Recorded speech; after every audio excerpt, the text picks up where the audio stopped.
নমস্কার। সম্প্রতি ভাতা নিয়ে একটা গভীর আলোচনা চলছে চারদিকে। ভাতার লোভে ভোট, বিভিন্ন ভাতা। ভাতা জিনিসটা আজকে ঠিক নতুন বলা যাচ্ছে না। আমার অজ্ঞতা ক্ষমা করবেন। আমার ধারণা মহাভারতও ভাতার চল ছিল। মানে ধরুন, উৎকোচ বলা যেতে পারে, খুব ভালোবাসা। দ্রৌপদীর যে বস্ত্রহরণ হয়েছিল, দ্রৌপদী পাণ্ডব কৌরব জ্ঞাতি ভাই তো, একই কুলের কুলবধূ। তার এই ভয়ঙ্কর অপমান চিন্তা করা যায় না। যদিও এর জন্য কুন্তী অনেকটা দায়ী, কেননা 5জন স্বামীর প্রয়োজন ছিল না। যা এনেছ ভাগ করে নাও। এখানে অর্জুন তাকে বিবাহ করতে পারতেন, তাহলে সে অন্যদের সঙ্গে আত্মীয়তা, কুটুম্বিতা সূত্রেই আবদ্ধ হতো, সকলের সঙ্গেই তার সম্পর্ক থাকতো। সে যাই হোক, তো কেন যে বিয়ে করতে হবে এরম তো কোনো কথা ছিল না 5জন মিলে। দ্রৌপদীর যখন বস্ত্রহরণ হয়, তখন কিন্তু মূল মহাভারতে শ্রীকৃষ্ণ সেখানে ছিলেন না।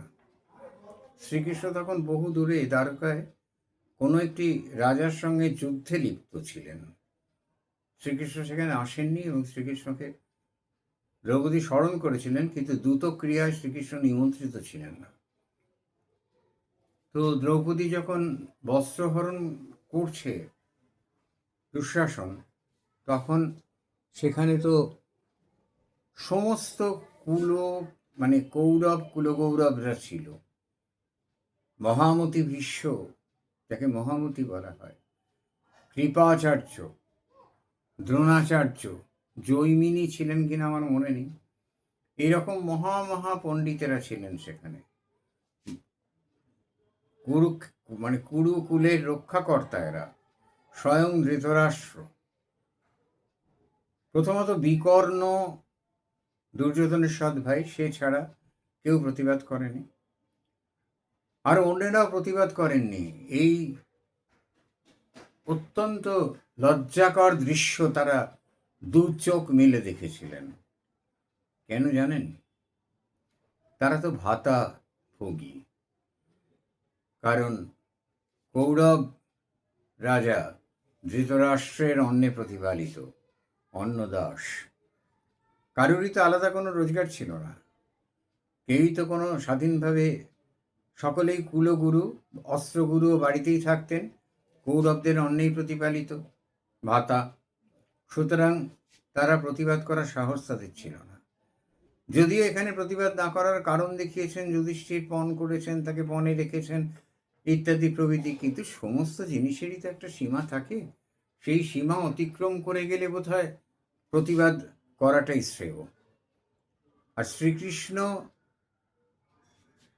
অলৌকিকভাবে কাপড়, সেই শিশুপাল বধের সময় দ্রৌপদী, শ্রীকৃষ্ণ যে চক্র, সুদর্শন চক্র দিয়ে শিশুপালকে বধ করেছিলেন, সেই চক্র ফিরে এসে শ্রীকৃষ্ণের আঙুলে যখন প্রবেশ করে, আঙুলে দিয়ে ধরেন যখন তিনি সেই চক্র, তখন আঙুল কেটে যায়। দ্রৌপদী নিজের বস্ত্রখণ্ড ছিঁড়ে, নিজের বস্ত্র ছিঁড়ে সেটা বেঁধে দেয়।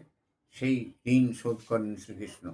অলৌকিকভাবে শ্রীকৃষ্ণ তাকে বস্ত্র দিতে থাকেন, সীমাহীন বস্ত্র। দুঃশাসন ক্লান্ত বোধ করে, পারে না, থেমে যায়। কিন্তু সত্যিই কি শ্রীকৃষ্ণ বস্ত্র দিয়েছিলেন? অলৌকিকভাবে বস্ত্রের উৎপাদন কি সম্ভব? যদিও অষ্টসিদ্ধিতে বলা আছে, যার শ্রীকৃষ্ণের তো ষোড়শসিদ্ধি কেন, সব সিদ্ধিই ছিল, তিনি ভগবান, যে সমস্ত ঐশ্বর্য কল্পনা মাত্র উপস্থিত হবে। কিন্তু তাই বলে কাপড় তৈরি হয়ে চলে আসবে, বিশ্বাস করা শক্ত। এর একটা যুক্তি দিয়ে একটা কিছু ভাবা যেতে পারে। সেটা হলো, ওই সভায় সৎ বুদ্ধি সম্পন্ন কিছু রাজারাজরা তো উপস্থিত ছিলেন। এই রাজারাজরা তাদের ঊর্ধ্বাঙ্গের বস্ত্র উত্তরীয় খুলে ছুঁড়ে ছুঁড়ে দিচ্ছিলেন দ্রৌপদীর দিকে। আর দ্রৌপদী একটার পর একটা উত্তরীয় দিয়ে নিজের লজ্জা রক্ষা করছিলেন। আর দুঃশাসন সেই উত্তরীয় টেনে নিতে নিতে ক্লান্ত হয়ে গিয়েছিল, পারেনি আর, পাহাড় জমে গিয়েছিল। তখন বাধ্য হয়ে দুর্যোধন এবং দুঃশাসন দুঃশাসন টেনে নিতে নিতে ক্লান্ত হয়ে যাচ্ছেন, দুজনেই বিষয়টাতে ক্ষান্ত দেয় আর করে না কাজটা। কিন্তু সে যাই হোক, তো এখানে কেউ কেন কোনো প্রতিবাদ করলেন না? দুর্যোধনের সহস্র অন্যায় আবদার, সহস্র অন্যায় কাজ, না কুরু পিতামহ ভীষ্ম প্রতিবাদ করেছেন, না কুরু কুলগুরু কৃপাচার্য প্রতিবাদ করেছেন, না অস্ত্রগুরু দ্রোণ প্রতিবাদ করেছেন। সেই পৌরোহিত্য করার জন্য যে সমস্ত মহামহাঋষি সন্ন্যাসীরা আসতেন তারা প্রতিবাদ করেননি। প্রতিবাদ না করার একমাত্রই কারণ উৎকোচ, একমাত্রই কারণ তারা তাদের কাছে ঋণী ছিলেন, অন্নবস্ত্র যোগানদাতা ছিল ধৃতরাষ্ট্র। সুতরাং ধৃতরাষ্ট্রের ছেলের এই অন্যায় আবদারকেও তারা মেনে নিয়েছেন, অন্যায় বুঝেও। পাণ্ডবদের সমর্থন করেও তারা কিন্তু বিদুর কিছুটা অপ্রসন্ন ছিলেন। আর বিকর্ণ তো সৎ ভাই, দুর্যোধন এক জায়গায় বলেওছেন সৎ ভাই সৎই হয়। কিন্তু আমার কথা সেটা না। আমার কথা হচ্ছে যে তাহলে সে যুগেও ক্ষমতা টিকিয়ে রাখার জন্য উৎকোচ প্রদান ব্যাপারটা ছিল। সুশাসন দেখে সেই যুগেও মানুষ সেই রাজাকে সমর্থন করতো না। কিন্তু অনেক পরে আমরা দেখব যে যুধিষ্ঠির সুশাসনে 36 বছর রাজত্ব করে যান, কিন্তু ধৃতরাষ্ট্রের বেলায় সুশাসন কি ছিল? থাকা বা না থাকা যাই হোক, তারা কিন্তু ধৃতরাষ্ট্র এবং দুর্যোধনকে সকলেই সমর্থন করেছিলেন।